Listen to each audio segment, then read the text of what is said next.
Нэгэн хос шинэ байранд нүүн оржээ. Эхнэр нь өглөө дөнгөж сэрээд цонхороо эргэн тойрныг нүд гүйлгэн хараад хөр шимэгтийн цагаан хэрэглээ хатаахаар үлгэж байгааг ажиглав. Түүний цагаан хэрэглээ угаасны хартаа ямар бохир юм бэ гэж тэр нөхөртөө хандан хэлв.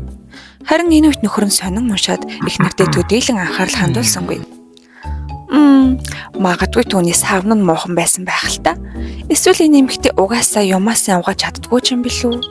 Угааж сургал хэрэгтэй дээ гэж тэр хайнга дуухан хэлв. Хөр шимэгтэн цагаан хэрэглээ тогох болгонд тэр цагаан хэрэглийнх нь бохир зааваны гайхан дуу алтна.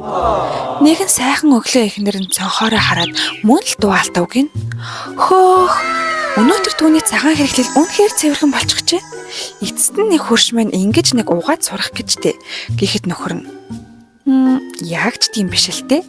Өнөө өглөө би эрт босоод цонхоо угаасан юм л да гэж хэлж гинэ. Ведэд ийм нэг үг байдаг.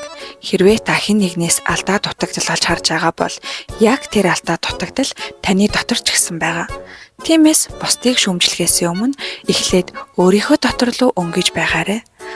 Бусдыг шүүмжлэх нь танд ямар ч ач тус авчрахгүй.